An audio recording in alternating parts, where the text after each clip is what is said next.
오늘 말씀은 고린도전서 14장 20절에서 40절까지 말씀입니다. 나눠드린 교환 함께 보시면서 말씀 한 절씩 살펴보겠습니다. 먼저 20절 말씀 함께 읽습니다. 시작.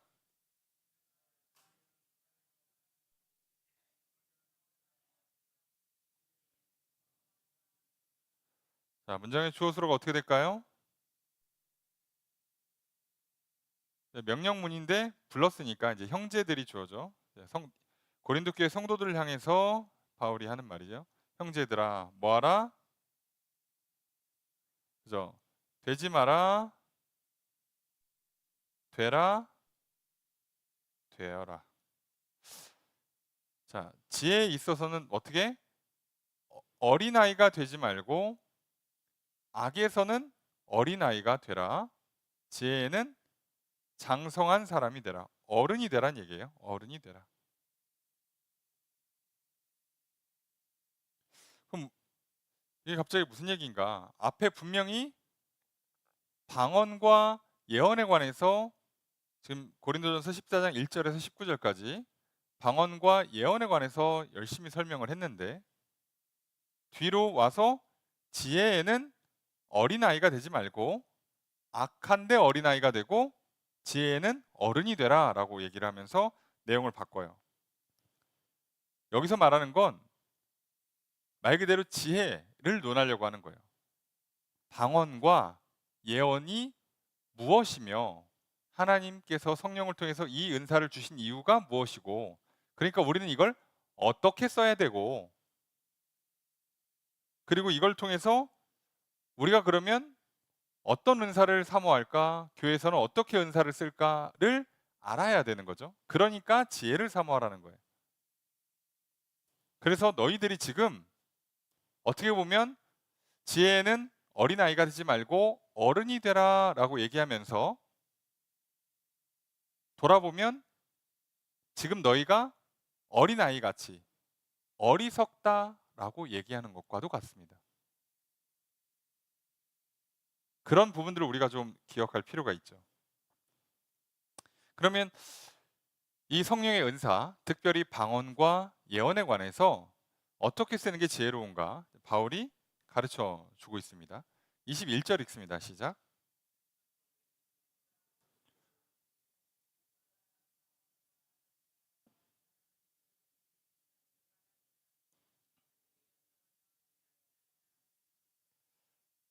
자, 이게 이제 보통 직접 인용된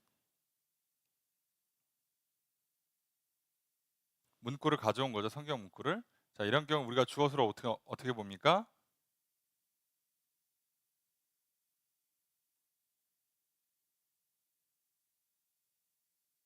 이게 율법에 기록되어 있다예요. 기록되어 있다. 근데 그 율법에서 주님이 이렇게 말씀하셨다예요. 거기서 주님이 이렇게 말씀하셨다. 그래서 이거는 바울이 설명하는 겁니다. 여기서 주님이 말씀하셨다라고 하는 요 파트는 바울이 지금 설명을 더 얹어준 거예요. 성경에 있는 문구를 그대로 따온 건 아니고 뒤에 내가부터가 직접 인용입니다. 직접 인용. 하나님께서 선자를 통해서 말씀을 하시는데 그 말씀을 듣지 않는 거에 관해서 이제 이사야서 말씀을 지금 직접 인용한 거예요. 자, 그 내용이 뭐냐? 내가 다른 방언을 말하는 자와 다른 입술로 이 백성에게 말할지라도 그들이 여전히 듣지 아니하리라. 여기서 이 이사야서 말씀을 열심히 설명하면 시간이 너무 오래 걸리니까 간단하게만 말씀드리면 다른 방언을 말하는 자와 다른 입술로 다른 방언, 다른 말을 하는 사람은 누구냐? 여기 아수르예요. 여기는 지금 아수르라고 보시면 되고 이 백성이 이스라엘이죠. 하나님께서 이스라엘 백성들이 선지자를 통해서 보내주었는데 못 알아들어요. 그래서 지금 징계하시고 진노하시죠. 그래서 아수르가 쳐들어와서 전쟁이 일어납니다. 자, 그래서 그 아수르의 침공, 이 전쟁을 통해서 하나님은 메시지를 전달하시는 거예요. 너네 그렇게 하지 마. 너네 그거 잘못된 거야. 라는 메시지를 던지는 거죠. 이렇게 하나님께서 아수르를 통해서 이스라엘한테 말씀을 전했는데 무슨 현상이 일어났냐? 그들이 여전히 듣지 않더라예요. 안 들을 거라는 거죠. 그럼 왜 안 듣는 현상이 일어났냐? 무슨 문제가 있어요? 여기 아수르가 하는 말은 이스라엘 입장에서는 외국어죠. 방언입니다. 방언.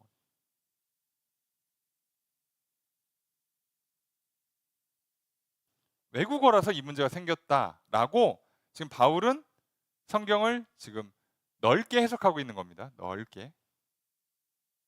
하나님이 선지자를 통해도 안 듣고 아수르를 통해도 안 들어. 근데 아수르를 통해서 말씀을 하셔도 안 듣는 걸 보니까 방언으로 말하면 못 알아듣는구나. 지금 이렇게 해석한 거예요. 되게 이게 깊은 의미를 담고 있습니다만 우리는 지금 표면적인 의미만 보려고 하는 거예요. 표면적으로는 이사야 선지자를 통해서 하나님께서 이스라엘 백성들에게 말씀하십니다.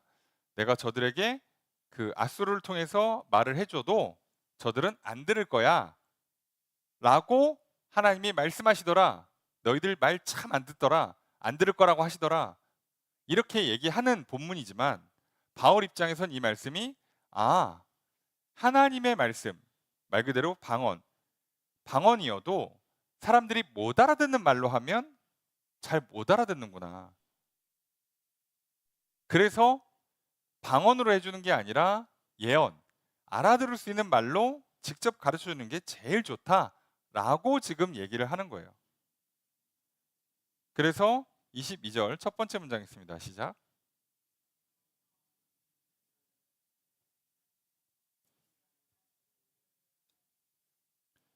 자, 주어 서술 어떻게 될까요? 방언은 뭐다?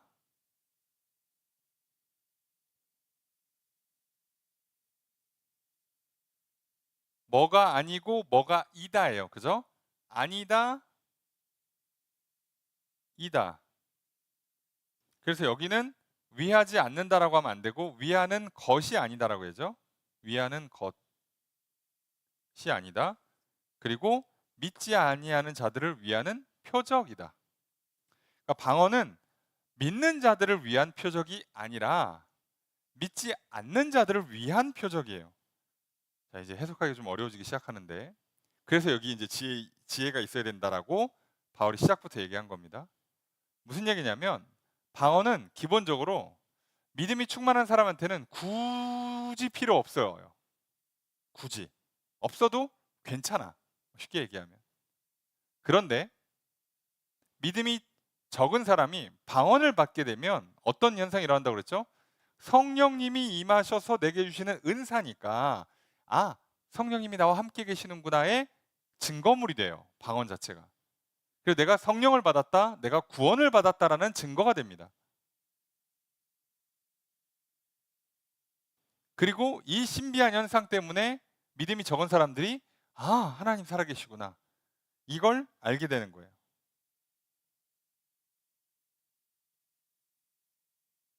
자, 이런 용도가 더 강한 표적이에요. 방언은. 왜 주시는지를 이해하라는 거죠. 방언은. 그래서 개인의 유익이 더 크다고 말씀드린 거예요. 그래서 개인에게. 물론 기도도 더 잘 되고 성령의 언어를 직접 받아서 그대로 전달하니까 기도가 잘 되고 제대로 기도할 수 있다는 장점도 있지만 본질은 그거이지만 실제로 나타나는 효과는 믿음이 적은 사람들이 확신을 갖게 해주고 또 안 믿는 사람들이 뭐가 있나 보다 라는 신비한 표적이 돼요. 자, 그런데 22절 두 번째 문장 있습니다. 시작.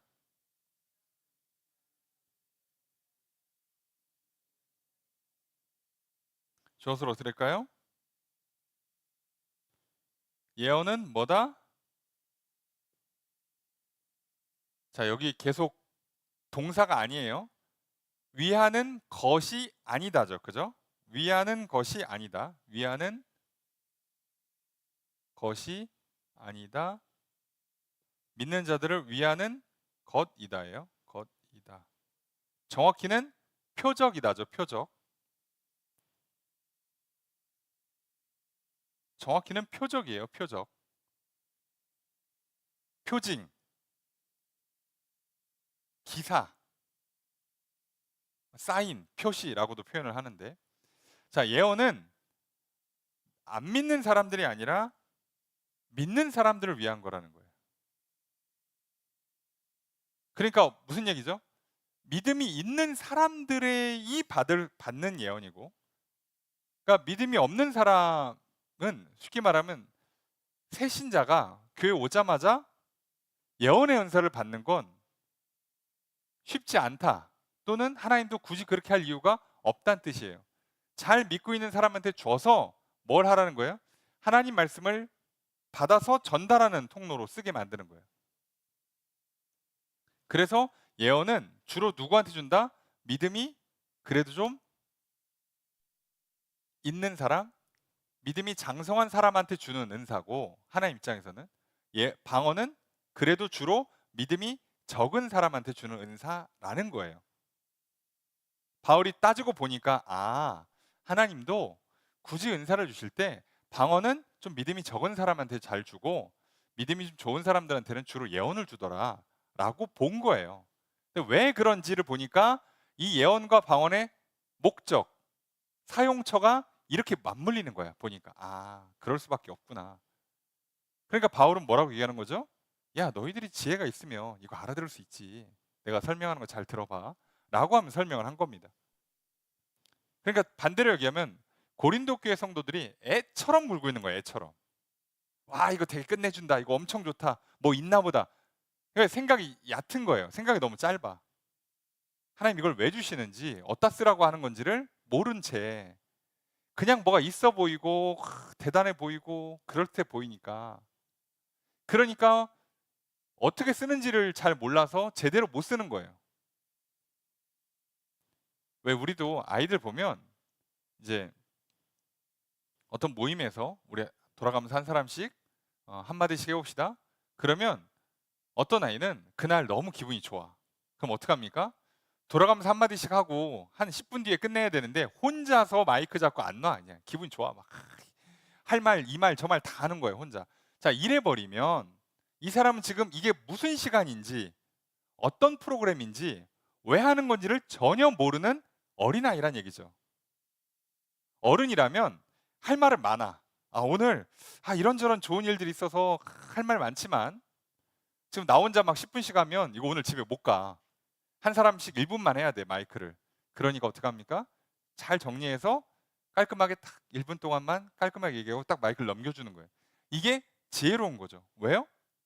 내 할 말은 많지만 이게 지금 무슨 순서인지, 왜 하는 프로그램인지를 이해하고 하는 사람들은 지혜로운 거죠. 그죠? 성숙한 겁니다.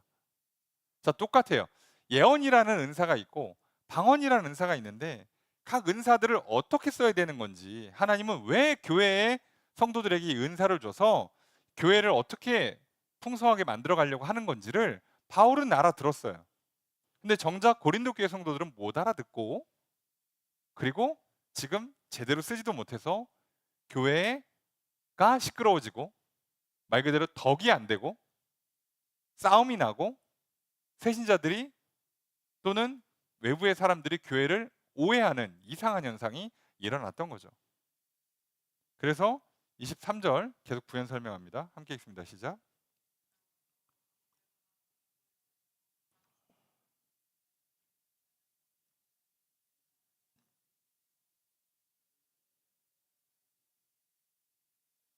자, 여기 이제 가정법인데요. 만약 이렇게 한다면, 그러면 이제 문장의 주어서로 어떻게 될까요? 그죠? 알지 못하는 자들이나 믿지 않는 자들이 주어져. 뭐 한다? 뭐 한다? 말한다예요. 그죠? 말하지 않겠냐라는 뜻이죠. 말하지 않겠냐. 라고 이제 반문한 거죠. 뭐라고 말한대요? 너희한테 미쳤다. 요렇게 말하지 않겠냐는 거예요.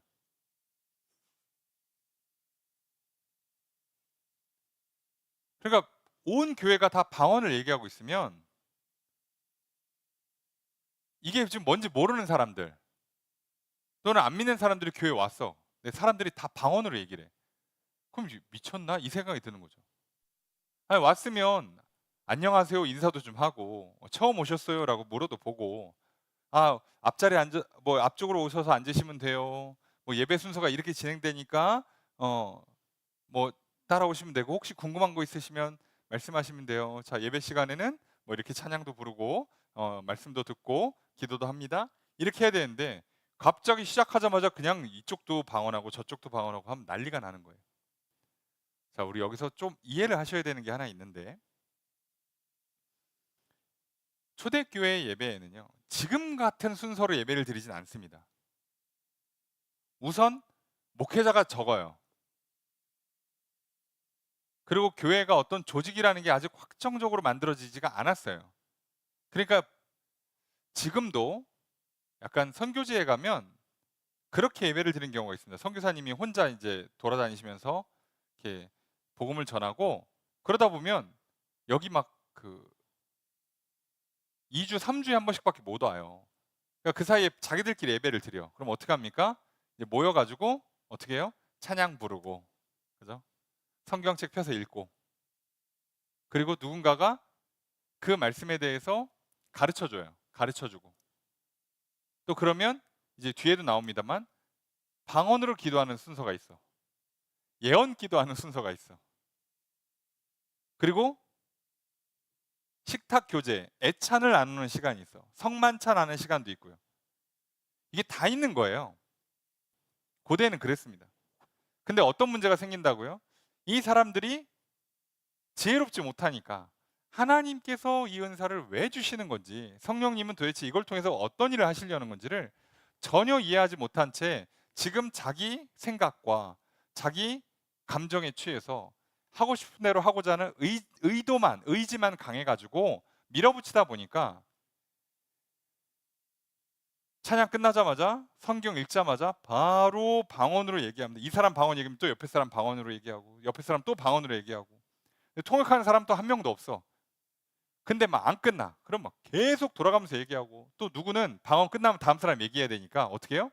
소위 마이크 잡고 안 놓듯이 혼자서 방언으로 막 10분씩 막 하고 그러면 지금 오늘 본문처럼 처음 온 사람은 이게 무슨 예배인가 싶고 이게 지금 뭐 하는 일인가 싶잖아요. 자, 그래서 미쳤나? 라는 생각이 절로 들겠죠. 이렇게 해버리면. 그 뒤에 바울이 어떻게 하라고 좀 일종의 이제 예배 순서에 관한 가이드를 나중에 줍니다. 근데 이런 문제가 실제로 생겼던 거예요. 고린도 교회 안에. 24절 읽습니다. 시작.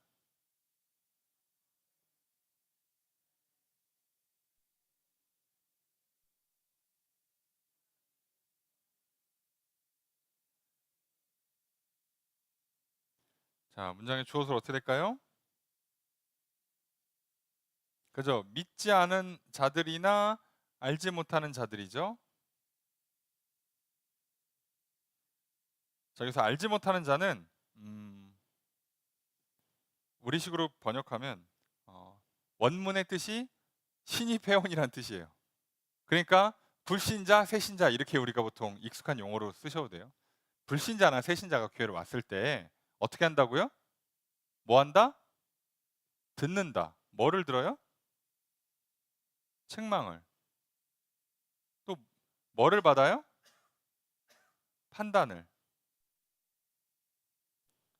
예언을 하는 사람들이 많으면 어떤 일이 생깁니까? 이 사람 하나님 말씀을 받았고 그 말씀을 그대로 전달해 줄 수 있어요. 하나님 말씀이 이런데 당신 하는 일 보니까 그거는 안 됩니다. 당신 말하는 거 보니까 그거는 믿음이 없어서 그런 거예요. 지금 시기 질투가 있어서 그런 거예요. 지금 교만해서 그런 겁니다. 그렇게 하시면 안 됩니다. 다 이렇게 설명을 해주면 그죠? 예언의 은사를 받은 사람이 이걸 다 해주면 25절 읽습니다. 시작.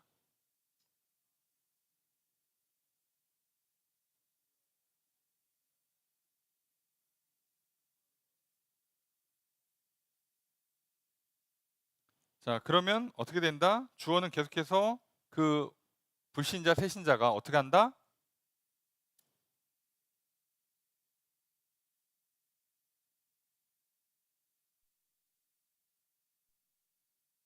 그죠?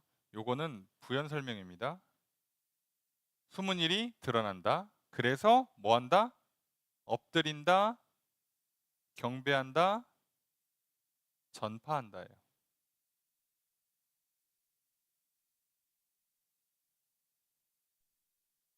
엎드려서 하나님을 예배하고 야, 하나님 진짜 계시구나라고 사람 밖에 나가서 선포한다는 겁니다. 야, 하나님 진짜 계신 것 같아. 야, 하나님 말씀이 진짜야. 진리야. 이렇게 된다는 거예요. 자, 그래서 하나님께서 은사를 주실 때 특별히 예언의 은사와 방언의 은사가 어떤 특성이 있고 어떻게 쓰라고 하시는 건지를 너희들이 좀 지혜롭게 분별을 했었어야지. 막 지금 신난다고 기분 좋다고 막 쓸 게 아니라 그 얘기를 하는 겁니다. 그래서 26절 첫 번째 문장 있습니다. 시작.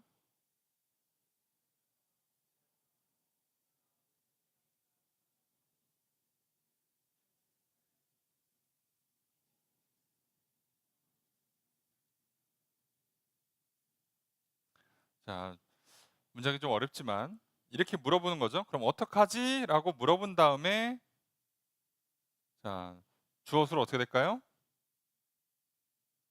그죠? 찬송시가 있다. 가르치는 말씀이 있다. 계시도 있다. 방언도 있다. 통역도 있다예요. 모일 때, 예배 때는 다 있다는 거예요. 찬양도 있고, 말씀도 있고, 계시도 있고, 방언도 있고, 통역도 있고, 다 있어. 다 있으니까 이제 이걸 어떻게 해야 됩니까? 26절 두 번째 문장 있습니다. 시작. 자, 주어서 어떻게 될까요? 명령문이니까 너희는이에요. 너희는 뭐 하라?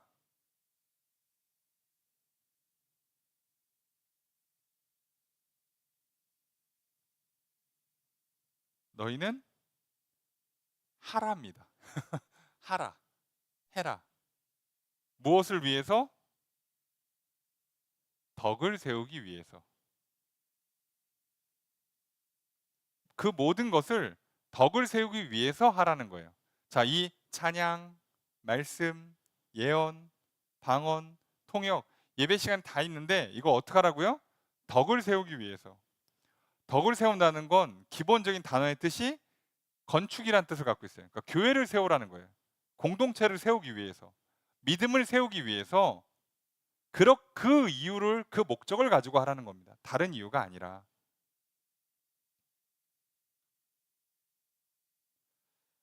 27절 읽습니다. 시작.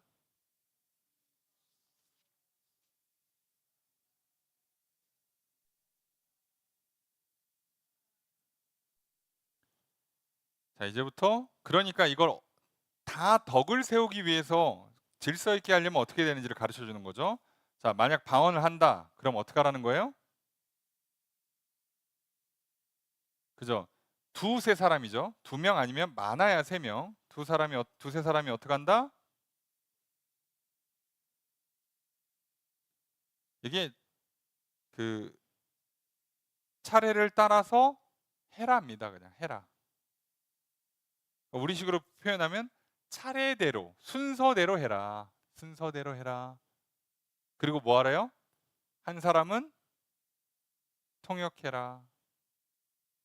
방언은 예배 시간에 방언으로 말하는 방언 기도하는 건 두 명 아니면 세 명만 하래. 그죠? 순번 정해서 그리고 한 명은 통역을 하래요. 예배 시간에 다 방언 하지 마. 저도 방언 기도 할래요. 저도 방언 기도 할래 해서 10명, 20명씩 방언 기도하면 방언 기도 시간만 한 2시간씩 해야 되잖아요. 그렇게 하면 안 되니까. 자, 그리고 28절 읽습니다. 시작.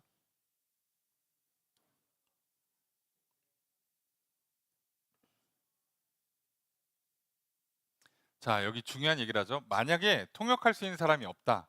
방언 통역이 안 된다. 그 교회 누구도. 그럼 어떻게 하라는 거예요? 너희는 잠잠하래요.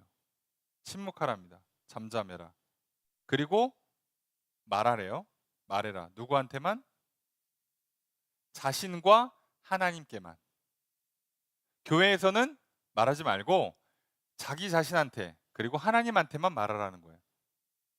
그러니까 교회 예배 시간에 통역하는 사람이 없으면 방언 기도 순서는 그냥 사라지는 겁니다. 그냥 이렇게 하라는 거예요. 이렇게. 그 다음에 그럼 또 예언도 얘기해야죠. 29절 읽습니다. 시작.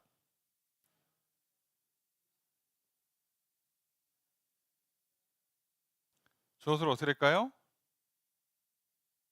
그죠? 예언하는 자는 어떡하라? 말해라. 여기도 두세 명만. 그리고 다른 사람은 분별해라. 분별하라.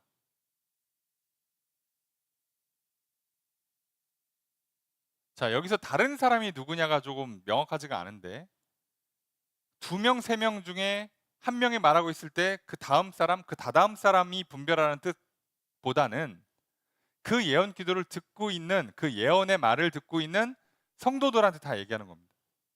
자, 성도들은 예언하는 은사를 갖고 있는 사람이 하나님 말씀을 읽는데 하나님께서 이런 마음을 주셨습니다. 제가 기도하는데 하나님께서 이거를 떠올려 주셨습니다. 지금 이 시간에 갑자기 감동을 주시면서 이걸 말하라고 하십니다. 자, 이렇게 얘기를 하면 성도들은 어떻게 하라는 거예요?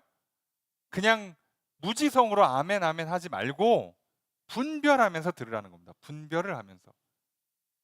진짜 하나님 말씀이 맞는가? 자, 구약 성경에 그런 얘기가 있었나?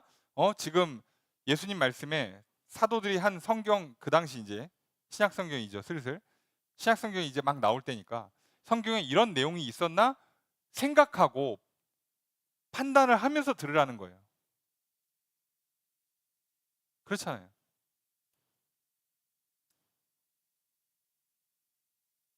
그래서 이거 분별을 잘하는 겁니다.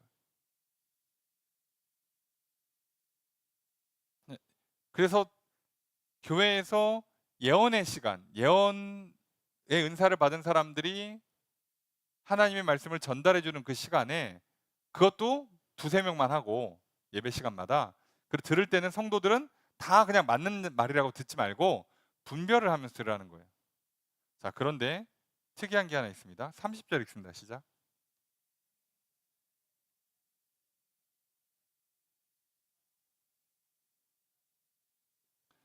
자, 앞에 조건 하나 붙였어요. 만약에 옆에 있는 사람한테 계시가 와. 그죠? 그러면 어떻게 하라는 거예요? 먼저 하던 사람은 뭐 하라? 잠잠해라. 말하지 말래요. 질서가 이거예요. 예. 앞에 있는 사람이 계속 얘기하는 게 아니에요. 어, 저 하나님 말씀이 제게 임했습니다. 하나님께서 저한테 이런 말씀을 확 머릿속에 떠올려 주셨습니다. 그러면 이 사람 그냥 그만해야 돼요. 자, 이렇게 하는 겁니다. 예언은. 예배 시간에 두 명이나 세 명만 하고 하던 중에 누가 갑자기 손 들고 지금 갑자기 이 마음을 주셨습니다. 자, 그러면 그냥 끊고 하는 거예요. 자, 그렇게 하는 거고 31절 읽습니다. 시작.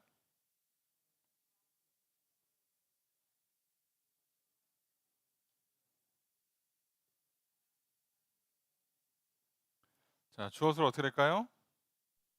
그죠? 너희는이죠. 너희는 뭐하다? 너희는 뭐하라?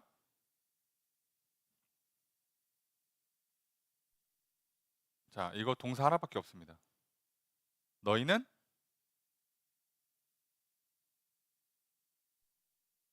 예언할 수 있답니다.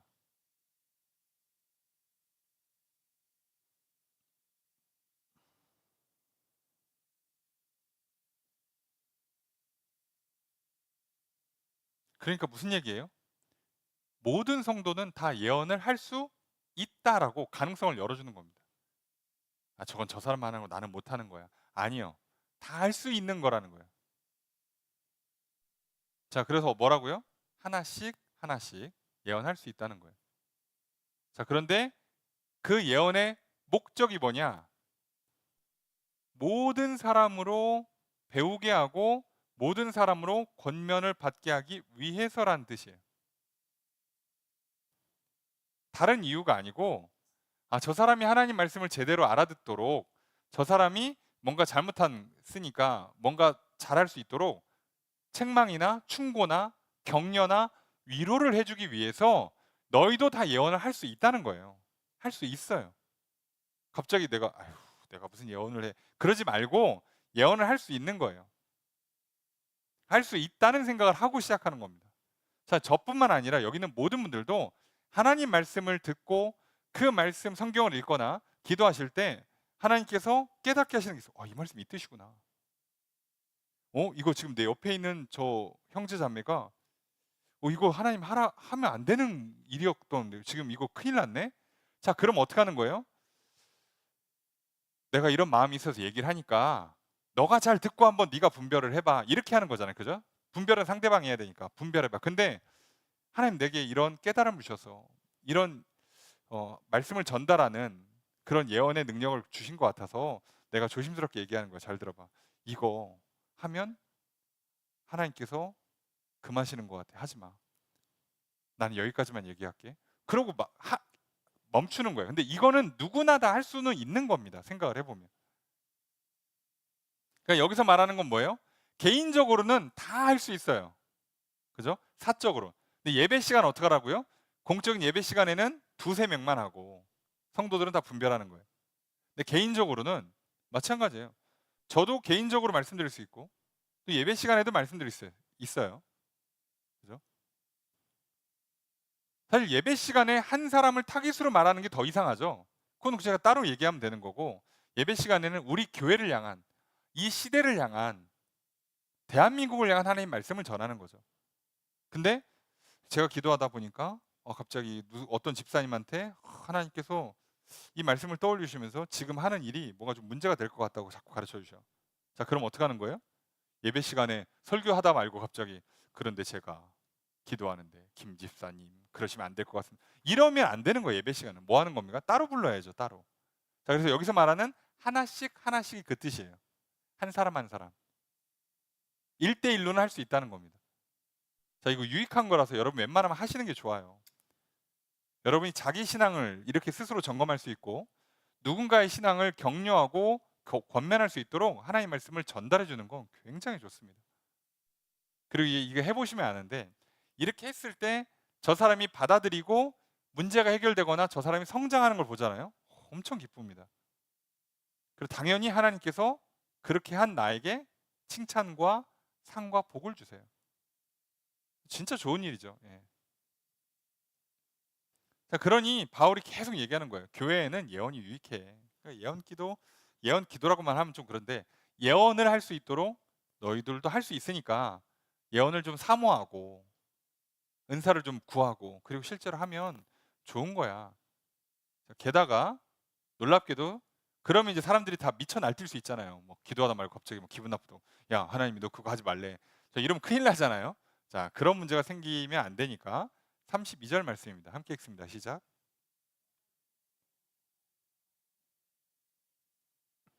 저서로 어떻게 될까요? 그죠? 예언하는 자들의 영은 뭐한다? 제재받는다. 누구한테? 예언하는 자들에게. 자, 이게 약간 수동태로 돼 있죠? 제재를 받는다 그랬으니까 통제란 뜻이에요. 그러니까 이걸 긍정문으로 바꿔버리면 수동태가 아니라 능동태로 바꾸면 예언하는 자들은 예언하는 영을 통제한다는 뜻입니다. 무슨 얘기예요?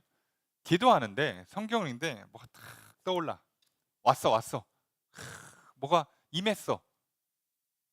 자, 그런데 그랬으니까 나는 지금 막 달려가고 저 사람한테 얘기해 줘야 돼. 저 사람 가르쳐 줘야 돼. 예배 시간에 이거 얘기해야 돼가 아니라 뭐 할 수 있다고요? 내가 통제할 수 있다고요. 이거 좀 기도를 더 하고 얘기해 주는 게 좋을 것 같다. 이거 사실 여부를 좀 확인하는 시간이 필요하다. 내가 통제할 수 있다고요. 이게 왜 그러냐면요. 교회 다니다 보면 이렇게 은사나 또는 은혜 받고 열정이 넘치는 순간에 막 날뛰기가 쉬워요. 그러니까 소위 말하는 업된 상태, 흥분 상태가 지속되면 오히려 문제가 됩니다. 그래서 기본적으로 성령님도 절제하시는 영이에요. 절제할 수 있는 힘을 주세요. 그러니까 우리가 뭔가 하나님의 말씀을 깨달아졌다, 어떤 마음이 강하게 들었다, 그러면 앞 뒤도 안 돌아보고 달려갈 수 있지만, 여러분 성경을 보시면 보통 이 사람들이 다 어떡하냐? 다음날 아침 일찍 일어나서 움직입니다. 무슨 얘기예요? 기도하고 잠자고 아침에 일어나서 묵상하고 맞다 그럼 그때부터 뛴다는 얘기예요. 보통 다 이렇게 하는 겁니다. 이때다 그러고 막 가는 경우는 그렇게 흔치 않아요. 그러니까 기본적으로 우리가 하나님께서 소위 말하는 강권적으로 역사하시는 경우, 미칠 것 같아, 막 터질 것 같아, 폭발할 것 같아, 막 그렇게 막 강하게 밀어붙일 때는요, 어차피 거절도 못 해요. 그땐 그냥 하는 겁니다. 근데 보통의 경우는 강한 생각, 인사이트, 어떤 감동 같은 게 올 때는 여러분이 절제할 수 있고 통제할 수 있어요. 그러니까 거기에 쏠려갈 게 아니라 다 한 번 더 성경을 읽어보고 한 번 더 기도하고 그리고 가셔도 충분히 늦지 않습니다. 그러니까 이렇게 기본적으로 모두가 예언할 수 있다. 그리고 그 성령이 임하신 것, 그 역사도 사실 우리가 어느 정도 절제하고 통제할 수 있어요. 이걸 알고 있어야 우리가 실수 안 하죠. 33절 첫 번째 문장 읽습니다. 시작.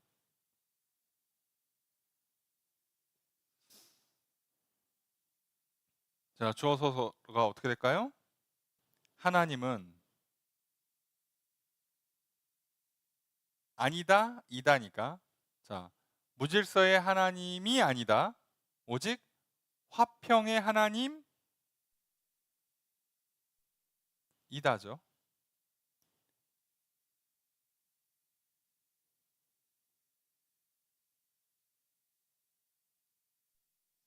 자, 화평의 하나님이다. 하나님은 평화롭게 일을 처리하시는 분이지 저 무질서한 질서 없게 일을 풀어가는 분이 아니야. 막 여기서 갑자기 막 누가 막 날뛰고 저 사람 막 하자 그러고 갑자기 이 사람 내가 오늘 기도하는데 이거 하면 안 된다 그러고 막 갑자기 이쪽에서 막 둘이 막 성령 받았는데 두 사람끼리 싸워.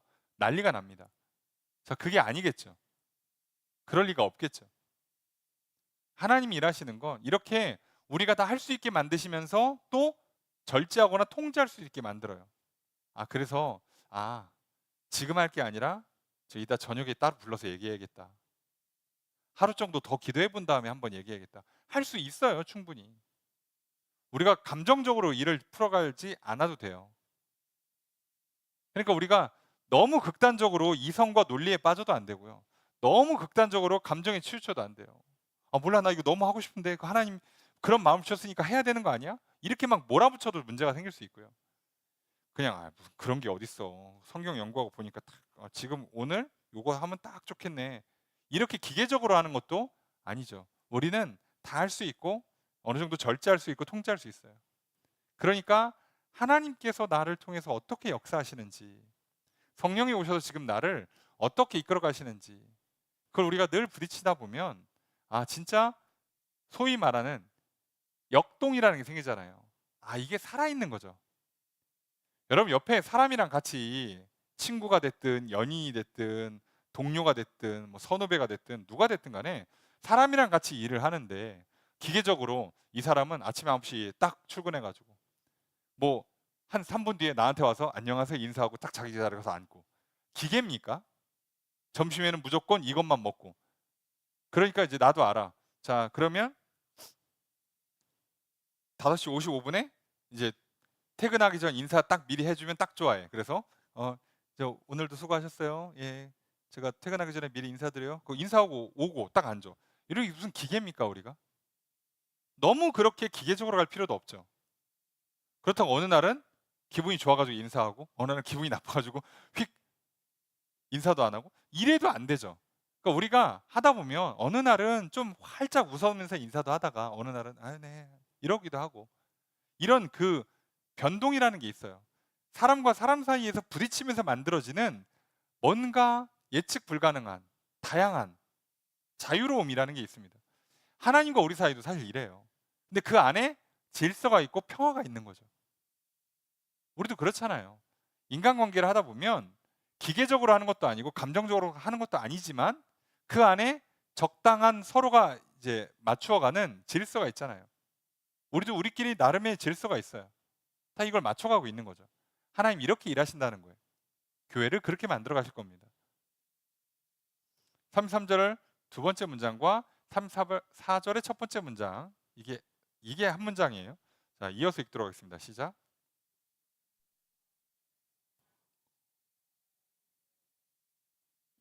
주어서 어떻게 될까요? 여자는입니다. 여자는 뭐하라? 잠잠하라. 예, 요즘은 좀 덜한데 한때 아주 시끄러웠던 문장이죠. 예. 한 30년 한 세대를 예, 풍미했던 신학적 논쟁의 주제입니다. 여성 신학, 예, 인권, 평등이란 주제로. 그래서 어디는 이것 때문에 심한 경우에는 여성은 강단에 안 세운다거나 심지어 목회자로 안수를 안 준다거나 하기도 해요. 자, 그런데 잘 보세요. 지금 이 문구는 뭐를 위해서 하는 거라고 했죠? 우리가 지혜로워야죠. 뭐를 위해서 하는 거예요? 교회를 세우기 위해서. 그래서 평화롭고 질서 있게 하기 위해서 바울이 고린도 교회에다 준 권면입니다. 이해되세요? 고린도 교회. 근데 그렇게 치면 오늘 이 시대에는 여신도들이나 여자 리더십들이 교회에 세워지는 게 교회를 세우는데 훨씬 유익하죠. 그러니까 사실 자격만 되고 조건만 되면 세워야죠, 여러분. 그러니까 이 말씀은 예수님의 말씀이나 율법이 아니잖아요. 왜 이렇게 하는지를 잘 보시면 돼요. 자, 그 당시에 문제가 되는 그룹들이 몇 개 있어요. 그 중에 하나가 여자들이에요. 여자가 문제가 아니라 시대가 문제예요. 여러분 2000년 전에 여자가 교회에 와서 궁금한 거 있으면 사람들 다 물어보고 질문하고 그러면 문제가 생긴다 그랬죠. 심지어 앞에 뭐도 있었어요? 예배포 쓰는 것도 문제가 된다 그랬죠. 이거 쓰고 안 쓰고에 따라서 그 사람의 신분이 결혼한 사람이냐 결혼 안 한 사람이냐 심지어 노예냐 심하면 창녀냐 이거가 이 머리에 쓰는 거 하나 때문에 결정 나는 시대에 난 자유로우니까 그냥 안 쓸래 이래 버리면 안 된다는 거죠. 아무리 그게 교회여도 아무리 내가 자유로워도 그건 안 되는 거예요. 여러분 우리가 아무리 시대가 자유로워도요. 대한민국에서는요. 좀 서로 어느 정도는 좀 절제해 줄 필요가 있는 부분이 있잖아요. 맞춰 줄 필요가. 말은 맞지. 내가 법적으로 보장받는 권리인데 내가 무슨 상관이야 하셔도 되는데요. 뭐에는 교회를 세울 때에는 하나님의 나라를 세우고 믿음의 공동체를 세울 때는요. 그렇게 하면 안 됩니다. 그래서 교회나 특히나 믿음의 가정은 절대로 이렇게 어떤 특정한 거에 매여 있으면 안 돼요. 적당하게 우리가 질서를 있게 평화롭게 만들면서 공동체를 세우고 하나님의 뜻을 이루는 공동체를 만들어가기 위해서 최선이 무엇인지 지혜로울 필요가 있습니다. 그래서 뭐라고요? 모든 성도가 교회 상관. 그러니까 다른 교회에 그 당시에 다른 교회의 성도님들은 교회 오면 성도님들은 조용히 있었어요. 왜? 문제가 되는 거 아니까. 근데 유독 고린도 교회 성도들은 오면 막 이것도 예배포도 막 누구는 안 쓰고 누구는 교회에서 막 뭐 옆에 사람한테 막 질문하고 물어보고 토론하고 심지어 근데 그 여자 성도 중에 누가 방언으로 기도하거나 예언의 말을 전하면 난리가 나는 겁니다, 진짜. 그럴 필요가 없죠. 우리가 진리를 놓고 싸워야 되는 게 있고요. 굳이 시비 걸 필요 없이 어느 정도는 그냥 적당히 맞춰줄 필요가 있는 게 있어요.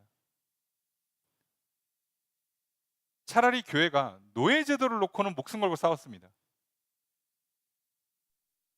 근데 시대에 아니 우리는 이제 아니 옷 입는 거 내 맘인데 뭐 내가 좀 이렇게 뭐 짧은 옷 입어도 무슨 상관이야? 그런 건 철저하게 맞춰줬죠. 그래서 지금도 예배 시간에는 어떻게 해요? 최대한 단정하게 입으세요라고 얘기하죠. 여러분 지금도 그죠? 근데 지금 우리가 뭐 남녀나 이런 예배 순서나 이런 거에 관해서 제재하는 게 하나도 없죠. 예, 이게 맞잖아요. 맞춰가야죠. 이런 부분들을 잘 보셔야 돼요. 그래서 우리가 이런 거를 늘 지혜가 필요한 겁니다. 그리고 그 지혜의 근원이 되시는 하나님 앞에 우리가 늘 말씀을 읽고 기도하면서 하나님께 묻고 배우고 하나씩 하나씩 만들어가는 이 과정이 필요한 거 우리 인생에는. 그리고 바울은 지금 이 시대에 초대교회가 세워지는 과정에서 이게 필요하다고 얘기를 하는 겁니다. 그래서 34절 두 번째 문장 있습니다. 시작.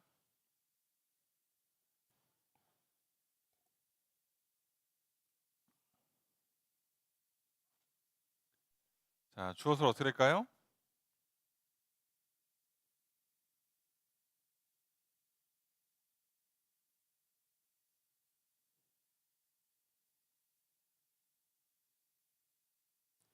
자, 주어가 지금 우선 안 보이죠? 네.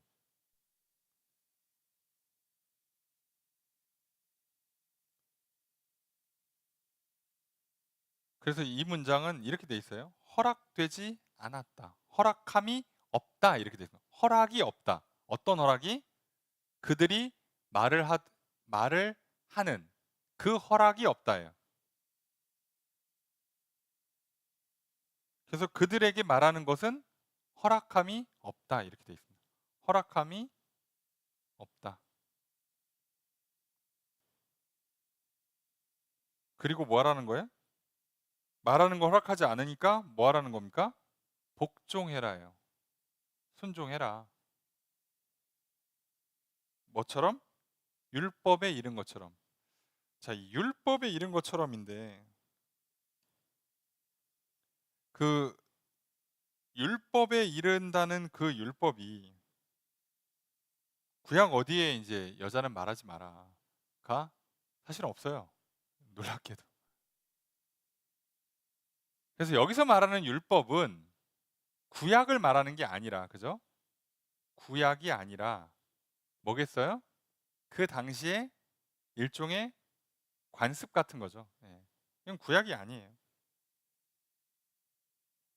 그래서 지금 교회들이 다 문제될까봐 여자들은 교회 안에서는 특히나 정확히는 교회 안도 아니죠. 예배 시간에는 말을 안 하게 하고 있어요. 그 허락을 안 해줍니다. 그러니까 그거 갖고 뭐라고 하지 말고 그냥 순종해. 입도 뻥끗 못하게 하는 게 아니잖아. 예배 시간에만 좀 예배 시간에만 해. 예배 끝나고 뭐라고 안 하잖아. 예배 시간 끝나고서는 개인적으로 성경 공부를 할 때도 다 얘기 들어줄 테니까 교제할 때 마음껏 얘기하게 할 테니까 제발 예배 시간에만은 좀 조용히 해라. 자, 이겁니다. 그리고 나서 뭐라는 거예요? 35절 첫 번째 문장 있습니다. 시작.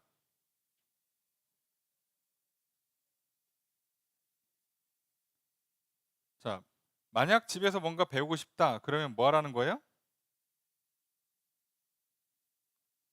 명령문이니까 너희는이죠. 너희는 물론 여자입니다. 너희는 뭐 하라? 물어봐라. 누구한테? 자기 남편한테.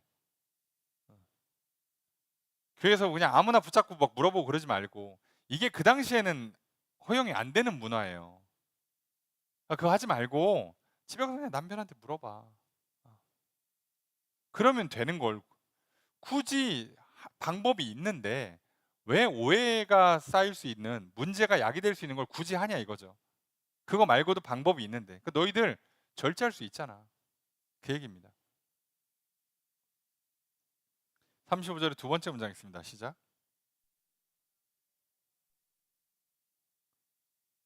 주어를 어떻게 할까요?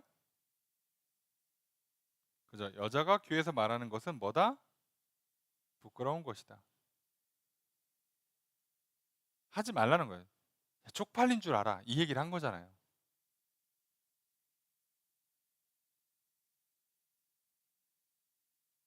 그럼 가만 보면, 자, 구약 성경에도 딱히 이렇게 여자가 말 못하게 하는 구절이 있는 것도 아니고, 예수님도 그런 얘기를 하신 게 없고, 근데 단지 바울이 특히나 고린도 교회에서, 고린도 전서에만 유독 이게 강하죠. 다른 데는 거의 이 정도까지 얘기 안 합니다. 그리고 그런 얘기 거의 없고, 근데 유독 여기서는 얘기하는 거예요. 야, 이거 문제되는 거야. 그리고 너네 문제를 야기하는 건 쪽팔린 거야. 우리는 지금 절제하고 남을 위해 희생하고 헌신하는 사람들이 어떻게 오히려 자기 할 말 다 하고 자기 하고 싶은 거 다 하고 성질 다 부리는 게 어딨냐. 그거는 미성숙한 거고 어린아이와 같은 거고 부끄러운 줄 알아야지. 아니, 그러라고 예수님 우리를 우리 위해서 십자가 지신 게 아니잖아 라고 얘기하는 거예요. 근데 이걸 오늘 우리의 시대의 눈으로 보면 바울 안 되겠네. 성경도 이거 다 걸러서 들어야겠다.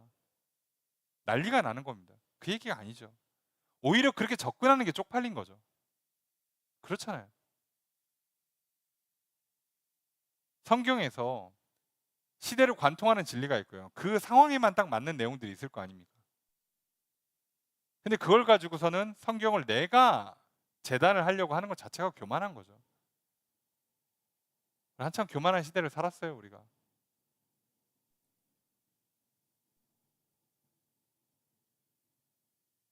그래서 바울은 이 얘기를 정확하게 해주는 겁니다.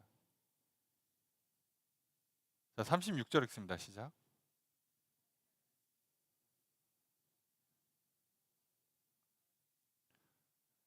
자, 질문을 2번 연속했어요. 자, 주어 수로 어떻게 될까요? 그죠? 하나님의 말씀이 낫다. 너희에게서 난 것이냐? 라고 물어보죠. 낫다. 퍼졌다. 유포된다는 뜻이에요. 하나님 말씀이 너희를 시작으로 퍼뜨려진 거야? 라고 반문하죠. 그 다음에 하나님 말씀이 너희에게만 임하는 거냐? 도착이란 뜻이에요. 받았다는 얘기죠. 편지 도착하듯이. 너희만 받았어? 너희가 받아서 너희가 전하고 있는 거야? 아니지. 오히려 예수님의 제자들과 이런 나와 같은 바울과 같은 사도들이 받아서 너희한테 전달해 준 거잖아. 근데 지금 고린도 교회 성도들이 무슨 문제가 생겨요? 좀 배웠다고, 살만하다고, 교회가 크다고. 그러니까 어떻게 생각하는 거예요? 교만해져 가지고 바울이 가르쳐 주는 이 가르침을, 사도들이 전해 주는 이 가르침을 안 받아들이는 거예요. 그리고 이제 본인들이 직접 하나님께 듣고 본인들이 직접 이렇게 저렇게 고민해 보고 이렇게 하면 되겠다라고 하는 식으로 접근해서 교회가 난리가 난 겁니다. 그래서 바울이 강하게 얘기하죠. 37절 읽습니다. 시작.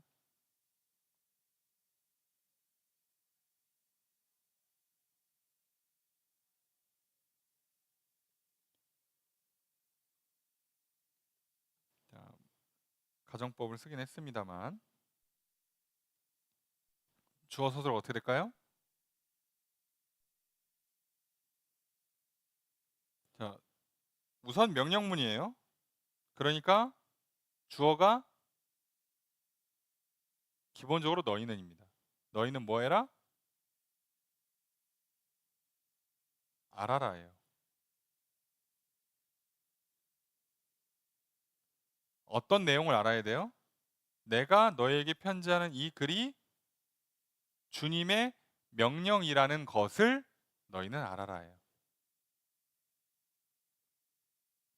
너희가 선지자야? 영적으로 좀 깨어있는 사람인 것 같아? 그럼 지금 내가 개인적인 의견을 바란 게 아니라 나도 하나님한테 말 그대로 예언, 방언 이런 은사들을 가지고 하나님이 지금 고린도 교회, 지금 이 초대교회들을 에게 주시는 하나님의 말씀 어떻게 하라고 하시는지 준 거 받아서 나도 써서 보낸 거야.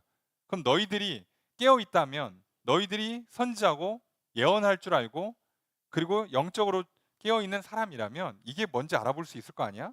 그래, 이거 하나님이 이 시대에 주시는 말씀이야. 그러니까 들으란 얘기죠. 그랬는데 38절 읽습니다. 시작.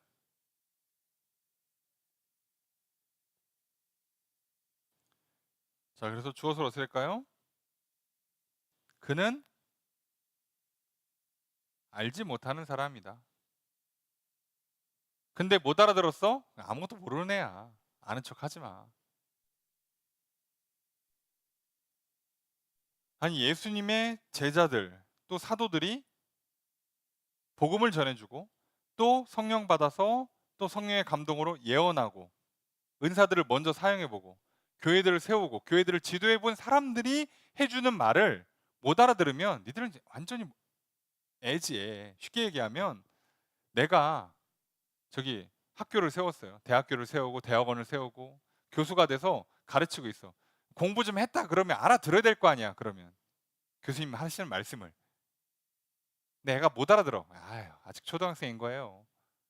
바울 지금 그 얘기를 하는 겁니다. 니네 자꾸 교만하게 고집부려서 이렇게 자꾸 문제를 생기는데 아니야. 근데 겸손하게 좀 들어 라고 얘기하는 거죠. 자, 39절 읽습니다. 시작.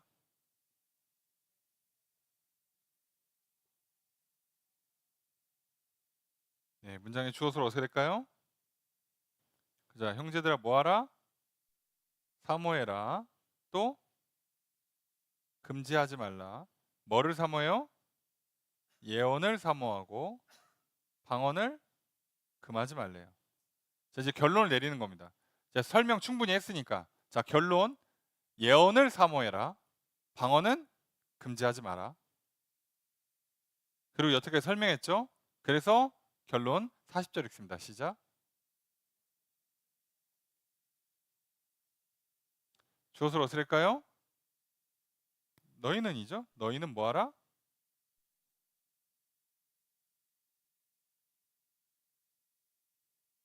하라입니다. 하라. 만들다는 동사예요. 행하다, 만들다. 뭐를? 모든 것을 어떻게? 품위 있고 질서 있게. 너희는 모든 것을 할 때 어떻게 하라는 겁니까? 품위 있고 질서 있게. 품위 있다, 예의 바르다, 교양 있다, 수준 있게. 질서 있게, 순서대로. 순서는 아까 설명 다 했죠.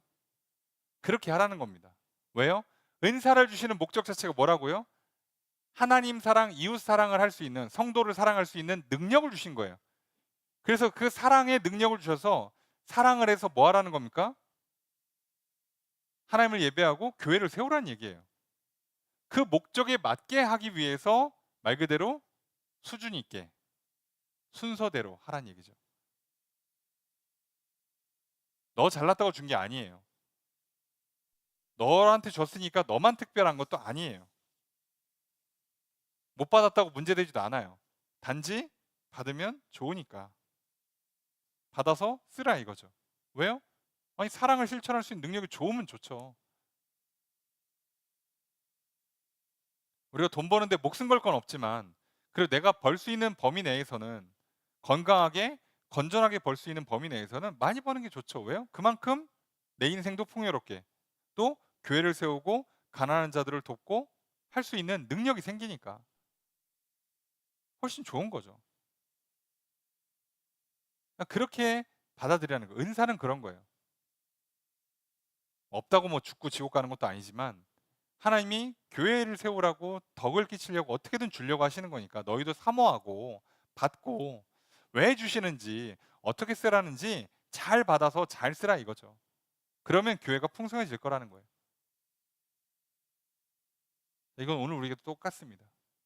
하나님께서는 우리에게 은사를 주세요. 타고날 때부터 주는 은사 보통 재능이라 부르죠. 그리고 예수를 믿고 나서 성령의 능력으로 주어지는 이런 영적인 신령한 은사들이 있죠. 다 뭐하라고 쓰는 겁니까? 예, 하나님 사랑, 이웃 사랑, 물론 자기도 사랑하고요. 그렇게 하나님 예배하고 함께 예배할 수 있도록 믿지 않은 자들 전도하고 믿음이 약한 자들 세워주고 그래서 하나님을 예배하고 예배하는 공동체를 세워갈 수 있도록 그 능력을 키워주시는 거예요. 그러니 거기에 쓰라는 거지.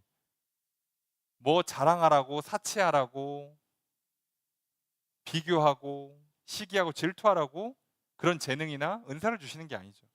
또는 그거 가지고 내가 어떻게 나 혼자 내 할 말 다 하고 내가 하고 싶은 거 다 하고 내 인생 먼저 챙겨보겠다? 그렇게 쓰라고 주신 것도 아니죠. 그래서 우리가 이게 고린도 교회에 주신 말씀이지만 우리에게도 직접적으로 적용되는 말씀이에요. 여러분 우리가 오늘 이 말씀을 기억하시면서 하나님께 손을 내게 주신 많은 은사들이 있잖아요. 육적인 은사, 재능이 있고 영적인 은사들이 있어요. 여러분 그것들을 가지고 이제 하나님을 예배하는데 교회를 세우는데 우리가 잘 쓴다면 나에게도 유익하고 다른 이들에게도 유익하고 하나님 기뻐하시고 상 주시고 복 주시는 인생이 돼요. 오늘 우리가 그 삶을 소망했으면 좋겠습니다. 그래서 결국 이 은사에 관한 이 결론, 그러니 방언도 금하지 말고 예언을 사모하고 모든 것을 품위 있고 질서 있게 하라 하십니다. 여러분 오늘 내게 주시는 육적인 은사, 영적인 은사 여러분 사모하시고 개발하시고 잘 쓰십시오. 그래서 그 모든 것들을 여러분 품위 있게 질서 있게 하셔서 여러분의 신앙도 든든히 세워가시고 여러분 교회도 세워가셔서 하나님께 기쁨이 되고 칭찬받고 상과 복이 있기를 소망합니다. 오늘 또 그렇게 살아가시는 저희 여러분들이 되시기를 주의 이름으로 축복합니다.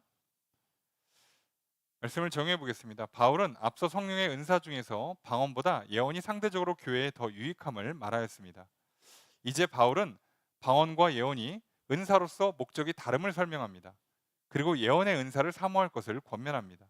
또한 바울은 성도들이 교회에 모일 때 모든 것을 덕을 세우기 위해 하라고 권면합니다. 성도를 유익하게 하며 교회를 세워가도록 각각의 은사를 목적과 특성에 맞게 사용할 것을 권면합니다.